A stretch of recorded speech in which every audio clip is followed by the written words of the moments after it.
साथियों, मैं आपका दोस्त राजा यादव और आपके अपने स्काईवर्ल्ड ट्रेनिंग कैंप समस्तीपुर बिहार में हाथ जोड़कर तहे दिल से हार्दिक अभिनंदन करता हूं।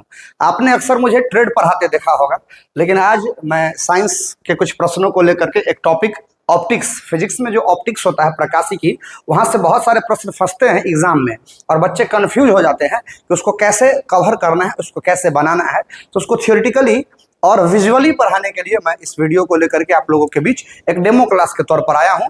हमारे हॉस्टल कैंपस में जितने भी बच्चे हैं यहाँ पर तैयारी कर भी रहे हैं, उसका वीडियो आप लोग समय समय पर देखते ही रहते हैं, लेकिन अभी थोड़ा सा क्लास का झलक देख लीजिए। तो चलिए हम लोग शुरू करते हैं ऑप्टिक्स। जैसा कि आप सभी कैंडिडेट्स को पता है कि ऑप्टिक्स का मीनिंग क्या होता है। ऑप्टिक्स को हिंदी में हम लोग बोलते हैं प्रकाशिकी। आप लोग जानते हैं ना, ऑप्टिक्स को हिंदी में क्या बोलते हैं? प्रकाशिकी। अब यहीं पर समझ जाइए कि ऑप्टिक्स बोले तो प्रकाशिकी, मतलब इसमें हम लोग प्रकाश के बारे में पढ़ाई करते हैं। किसके बारे में पढ़ाई करते हैं? प्रकाश। प्रकाश को इंग्लिश में क्या कहा जाता है? लाइट। ठीक है। और ये बिहार पुलिस ही नहीं, दरोगा हो या बीपीएससी हो, जनरल कंपटीशन का फेवरेट टॉपिक है। बहुत सारे प्रश्न यहाँ से पूछे जाते हैं, चाहे एग्जाम जनरल कंपटीशन का कोई भी हो। प्रकाश से संबंधित बहुत सारे प्रश्न। एक तो प्रकाश अपने आप में बहुत बड़ा यूनिट है फिजिक्स का। ठीक है। ऑप्टिक्स में प्रकाश के बारे में पढ़ाई करते हैं और इस प्रकाश के बारे में है ना जानने का उत्सुकता अनेक वैज्ञानिकों को सदियों से रहा है। सैकड़ों वैज्ञानिक आए, इस पर रिसर्च करते करते मर गए, लेकिन इनका रिसर्च कभी समाप्त नहीं हुआ।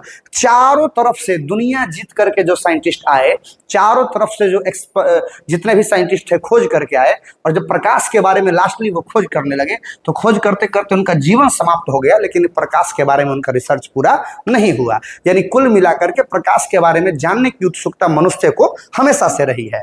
इसी कड़ी में हम लोग आज से लगभग 3000 साल पहले चल रहे हैं। अभी ईस्वी कौन सा चल रहा है? 2025 है ना। लगभग अभी से 3000 साल पहले चल रहे हैं। और ये जो तस्वीर में आपको दिख रहे हैं, इनका नाम है ऋषि कनाद। क्या नाम है इनका? ऋषि कनाद। ऋषि कनाद के अकॉर्डिंग, इनके अनुसार ये जो प्रकाश होता है, प्रकाश कण का बना होता है। प्रकाश किसका बना होता है? कण का बना होता है। कण को इंग्लिश में हम लोग पार्टिकल कहते हैं। क्या कहते हैं? पार्टिकल कहते हैं। तो बहुत सिंपल है कि ऋषि कनाद के अनुसार प्रकाश किसका बना हुआ था? कण का बना हुआ था। ठीक है। सबसे पहली बार प्रकाश को कण बोलने वाले व्यक्ति का नाम क्या था? ऋषि कनाद। यहीं से प्रश्न फंसता है।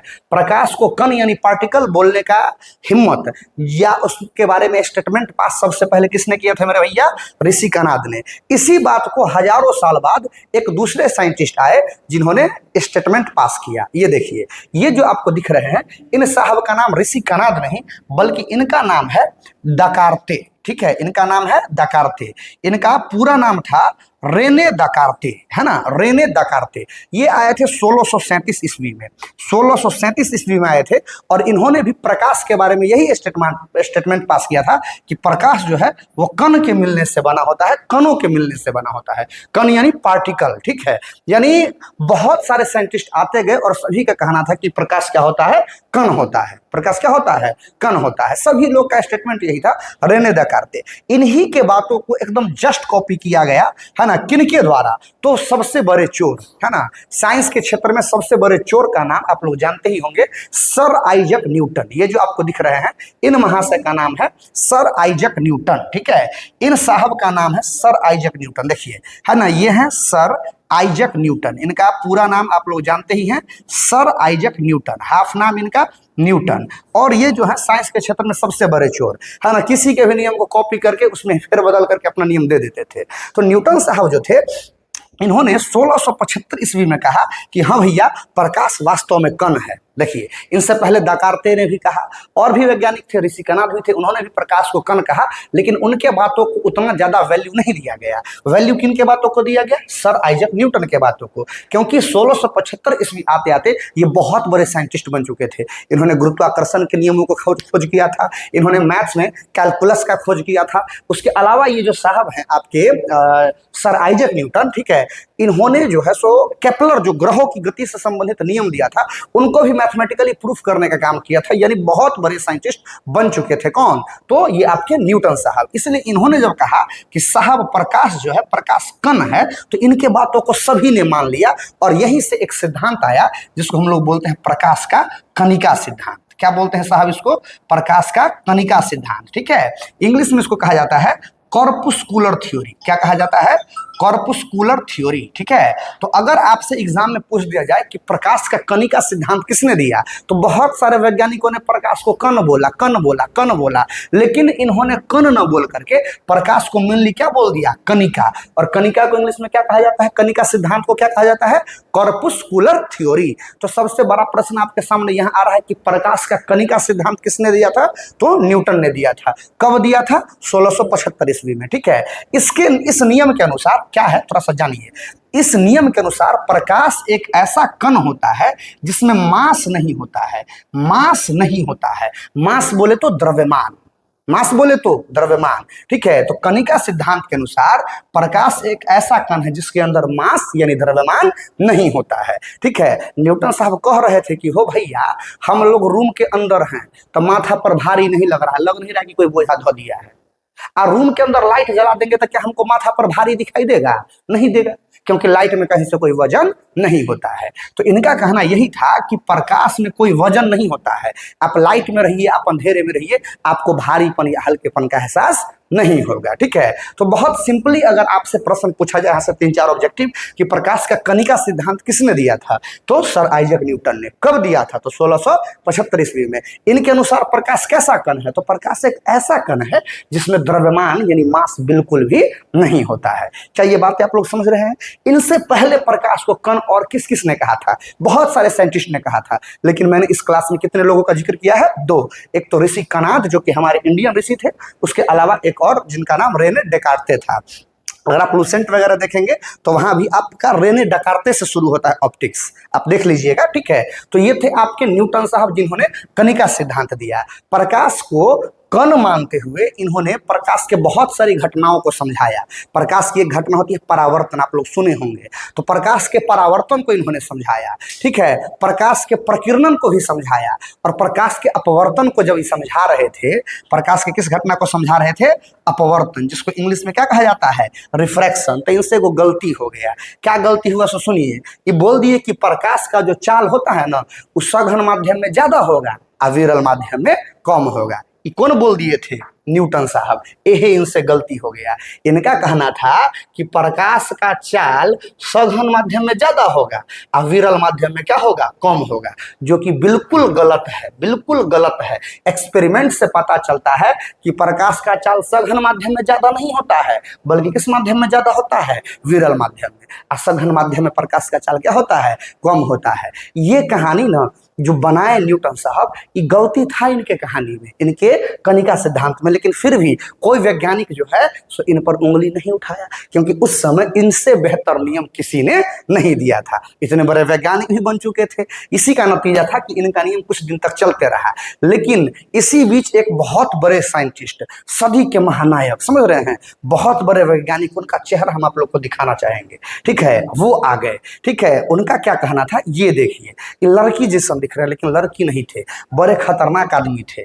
ठीक है, इनका नाम था क्रिश्चियन हाइगेंस। क्या नाम था इनका, क्रिश्चियन हाइगेंस। इनको हम लोग क्रिश्चियन हाइगेंस लिख लेते हैं। ठीक है, क्रिश्चियन हाइगेंस। शॉर्टकट में इनका नाम आप लोग याद रख लेंगे, कथी, हाइगेंस, क्योंकि एग्जाम में जो आपको प्रश्न आएगा वो क्या लिख के आएगा, हाइगेंस लिख के आएगा। साहब, ये हाइगेंस साहब ने क्या कहा, तो इन्होंने कहा कि आज तक जितना वैज्ञानिक प्रकाश को कण बोला है वो सब पगला है, उस सब वैज्ञानिक क्या है, पगला है। प्रकाश कण उन नहीं है, बल्कि प्रकाश कथी है, तरंग है।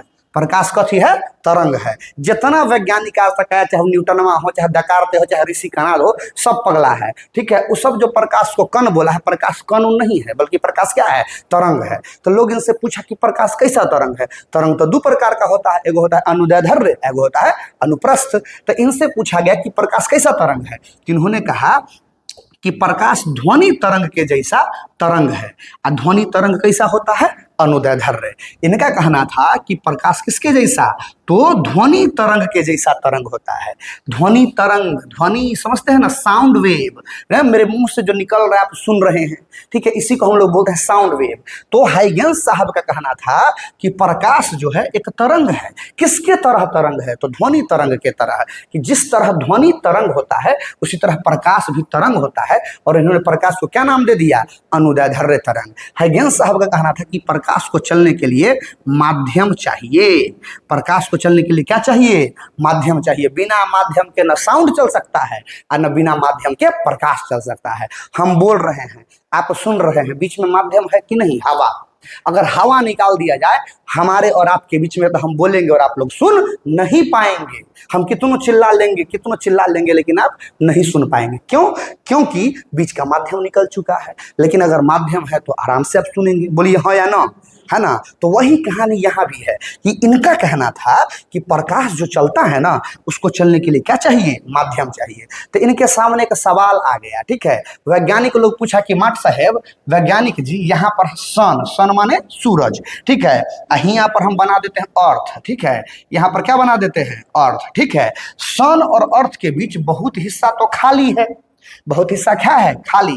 खाली माने कथी है? निर्वात। बहुत हिस्सा कथी है? निर्वात। बताइए, निर्वात मतलब खाली, कुछ नहीं। तो आप हमको बताइए कि सूरज से निकल के अर्थ पर प्रकाश आया कैसे? एक सवाल बनता है।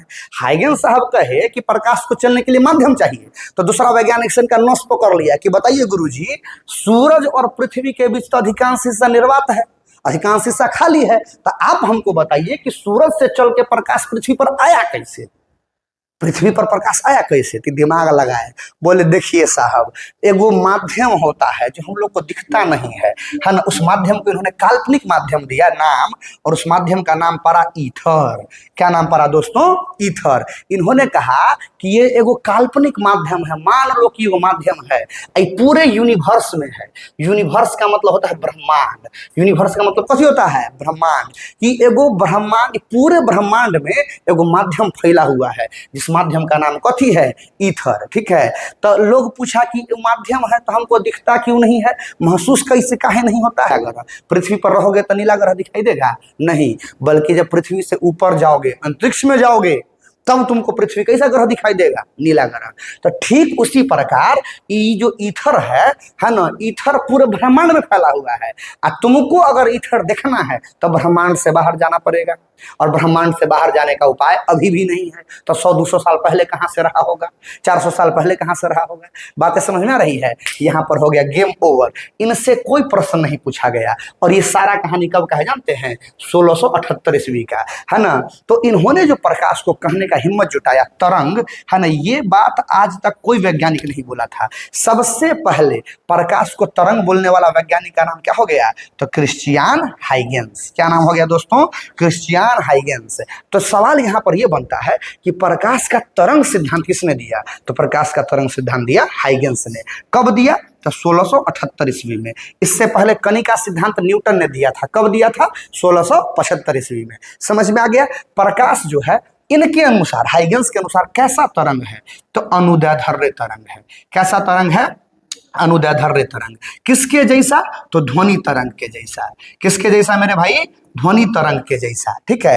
अब प्रश्न यह उठता है कि इन्होंने जो माध्यम का कल्पना किया था, उस माध्यम का नाम क्या था? ईथर। कहाँ मौजूद था? तो पूरे ब्रह्मांड में मौजूद था। ये सब ऑब्जेक्टिव प्रश्न बन गया, क्लियर हो गया? ठीक है।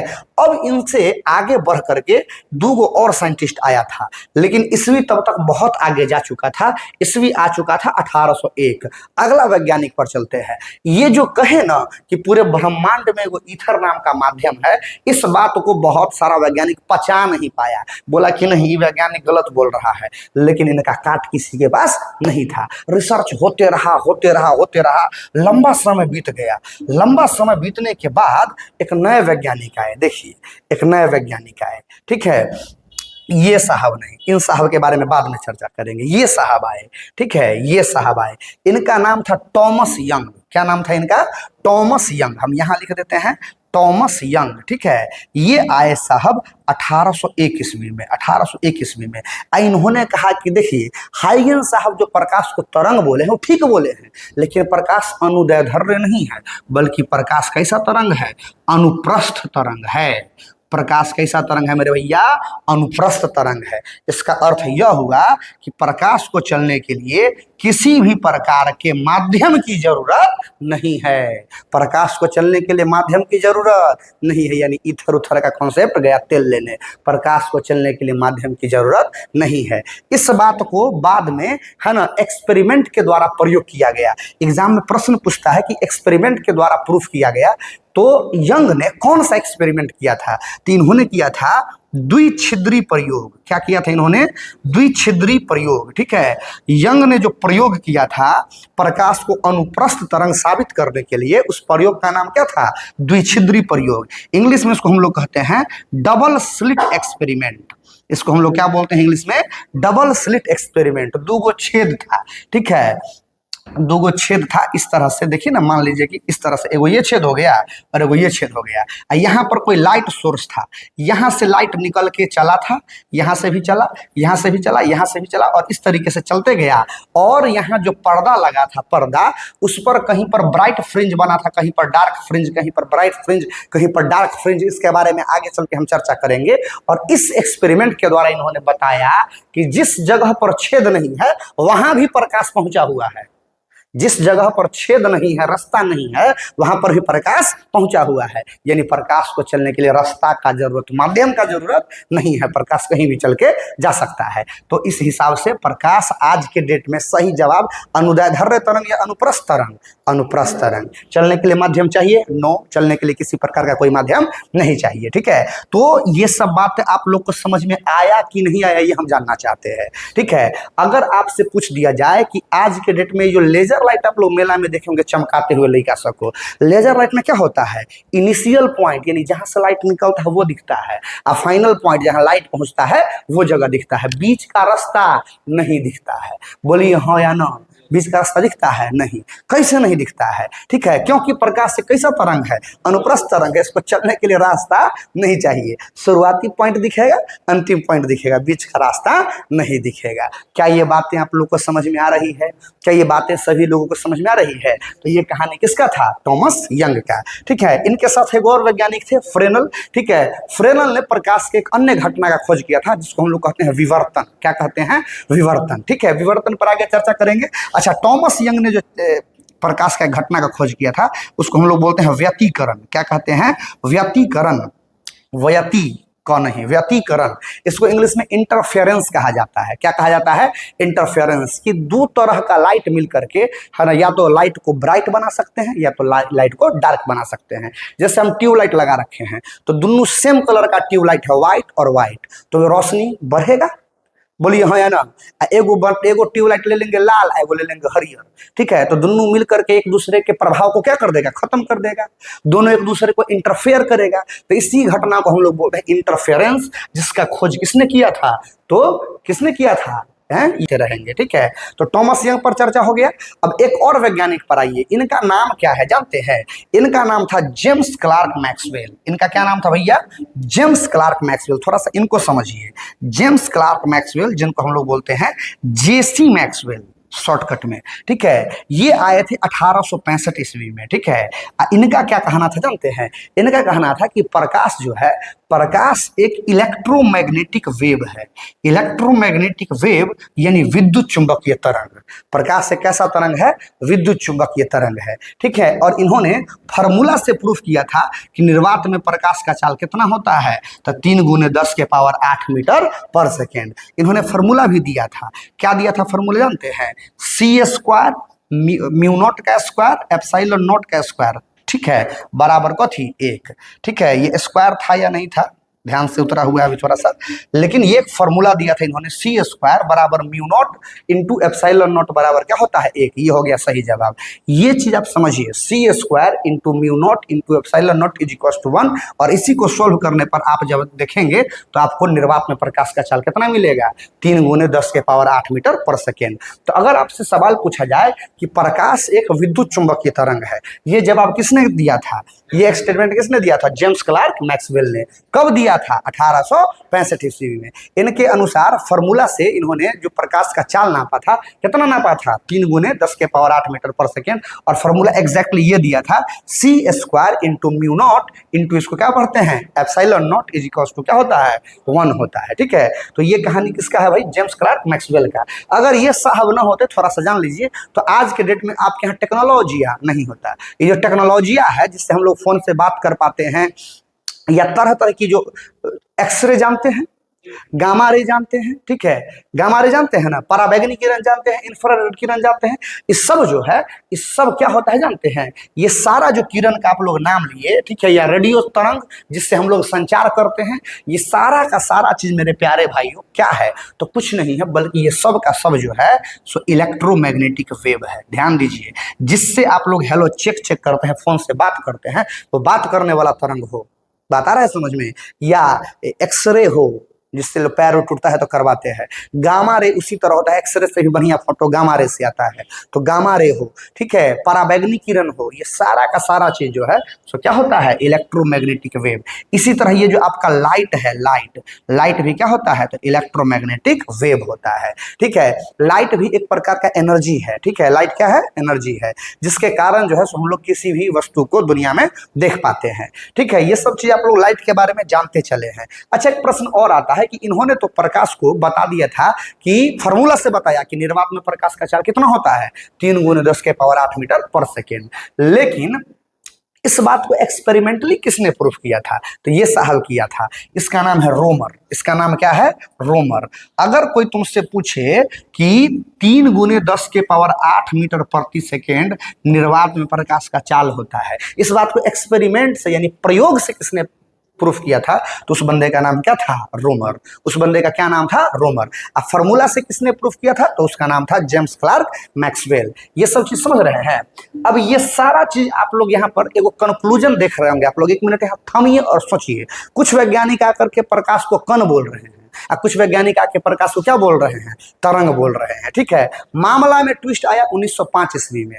मामला में ट्विस्ट आया 1905 ईस्वी में। इस चेहरा को आप लोग जानते होंगे, कौन है ये, इनका नाम है अल्बर्ट आइंस्टीन। ठीक है, अल्बर्ट आइंस्टीन इनका नाम है। ठीक है ना, अल्बर्ट आइंस्टीन। स्पेलिंग देख लीजिएगा, ये ई नहीं होगा, है ना, जो भी हो, अल्बर्ट आइंस्टीन। ठीक है, तो ये जो आइंस्टीन साहब हैं, ठीक है, ये जो साहब हैं, ये आए तो मामला में ट्विस्ट ला दिए। ठीक है, इनके आने से पहले जितने भी साइंटिस्ट थे 2 भाग में बटे हुए थे। एक भाग था जो प्रकाश को कण बोलता था, और दूसरा भाग था जो प्रकाश को तरंग बोलता था। ठीक है, अब कहानी सुनिए। हुआ क्या कि प्रकाश में बहुत सारा गुण होता है, जैसे प्रकाश का परावर्तन आप लोग जानते होंगे, प्रकाश का अपवर्तन जानते होंगे, प्रकाश का प्रकीर्णन जानते होंगे, प्रकाश का वर्ण विक्षेपण जानते होंगे। वर्ण विक्षेपण, प्रकाश अवयवी भागों में टूटता है, जानते हैं ना, बैनिया पिनाला या बैजानी पिनाला भिवग्योर पढ़े है ना, इंद्रधनुष का बनना वगैरह। ठीक है, तो इस सारा घटना है। बाद में प्रकाश का व्यतिकरण का खोज हुआ, प्रकाश का विवर्तन का खोज हुआ, प्रकाश का ध्रुवन का खोज हुआ, ये सारी घटनाओं का खोज हुआ। अब प्रश्न ये उठता है कि इस सारा घटना को समझने के लिए एक सिद्धांत काफी नहीं था। कुछ घटनाएं ऐसी हैं जिनको आप लोग समझने के लिए प्रकाश को तरंग मानेंगे। प्रकाश को क्या मानेंगे, तरंग। और कुछ घटनाएं ऐसी हैं जिनको समझने के लिए प्रकाश को क्या मानना पड़ेगा, कण मानना पड़ेगा। यानी यहाँ पर हाइगेंस का सिद्धांत भी सही होते दिख रहा है, और किसका, कणिका सिद्धांत न्यूटन का भी सही होते दिख रहा है। दोनों का सिद्धांत सही होते दिख रहा है। मतलब 1905 ईस्वी के आसपास में आए कौन, अल्बर्ट आइंस्टीन, और इन्होंने कहा कि प्रकाश की कुछ घटनाओं को समझने के लिए प्रकाश को कण मानना पड़ेगा, और कुछ घटनाओं को समझने के लिए प्रकाश को क्या मानना पड़ेगा, तरंग मानना पड़ेगा। यानी प्रकाश में कुल कितने तरह के लक्षण होते हैं, 2 तरह के लक्षण होते हैं। और इन्होंने प्रकाश की द्वैत प्रकृति का सिद्धांत दिया। किस प्रकृति का सिद्धांत दिया, द्वैत प्रकृति। इंग्लिश में इसको बोलते हैं ड्यूअल नेचर। इंग्लिश में इसको क्या बोलते हैं, ड्यूअल नेचर। तो बोला जाएगा आपसे कि प्रकाश में जो द्वैत प्रकृति होती है, इसको किसने समझाया था, तो इसको समझाया था अल्बर्ट आइंस्टीन ने। ठीक है, प्रकाश में कण का भी गुण है और प्रकाश में तरंग का भी गुण है। अब इसका मतलब ये नहीं कि प्रकाश कभी कण बन जाएगा कभी तरंग बन जाएगा, दोनों गुण इसके अंदर हमेशा मौजूद है। आप इसको किस तरह से समझना चाहते हैं आपके ऊपर डिपेंड करता है। ठीक है, प्रकाश के परावर्तन को समझना है, परावर्तन, तो प्रकाश का कणिका सिद्धांत भी चलेगा और प्रकाश का तरंग सिद्धांत भी चलेगा। प्रकाश का अपवर्तन समझना है, कणिका सिद्धांत फेल कर जाएगा, तरंग सिद्धांत पास कर जाएगा। प्रकाश का प्रकीर्णन समझना है तो कण सिद्धांत, प्रकीर्णन, कणिका सिद्धांत, ठीक है, प्रकीर्णन। टिंडल प्रभाव समझना है, प्रकाश का कौन सा सिद्धांत, कणिका सिद्धांत। आज बाद में एक और होता है ना, फोटो इलेक्ट्रिक इफेक्ट सुने हैं, प्रकाश विद्युत प्रभाव। प्रकाश विद्युत प्रभाव के द्वारा ही सोलर प्लेट काम करता है। सोलर प्लेट जानते हैं ना, सब लोग के आसपास में रहता है, तो सोलर प्लेट जो काम करता है उसका सिद्धांत है प्रकाश विद्युत प्रभाव, ठीक है। और उसको भी समझने के लिए प्रकाश को क्या मानना पड़ेगा, कण यानी कणिका मानना पड़ेगा, ठीक है। बाद में गौर साइंटिस्ट आए थे क्रॉम्पटन, उन्होंने भी एक घटना लाया था क्रॉम्पटन इफेक्ट, उसको भी समझने के लिए प्रकाश को क्या मानना पड़ेगा, कण मानना पड़ेगा। यानी बहुत सारी ऐसी घटनाएं हैं जिसको समझने के लिए प्रकाश को क्या मानना पड़ता है, कण मानना पड़ता है। लेकिन इसी प्रकार कुछ घटनाएं ऐसी भी हैं, ठीक है, जिसको समझने के लिए प्रकाश को क्या मानना पड़ेगा, तरंग मानना पड़ेगा। जैसे प्रकाश का व्यतिकरण हुआ, जैसे प्रकाश का विवर्तन हुआ, जैसे प्रकाश का ध्रुवन हुआ। अपवर्तन के क्रम में प्रकाश का सघन माध्यम में चाल ज्यादा होगा कि विरल में ज्यादा होगा, इसको समझने के लिए प्रकाश को क्या मानना पड़ेगा, तरंग मानना पड़ेगा। यानी आज के डेट में प्रकाश को हम लोग कण और तरंग दोनों मानते हैं और कहते हैं कि प्रकाश में कैसी प्रकृति होती है, द्वैत प्रकृति होती है। प्रकाश में कैसी प्रकृति होती है, द्वैत प्रकृति होती है। बोलिए बातें समझ में आ गई है, किसी को कोई समस्या? वीडियो यही क्लोज कर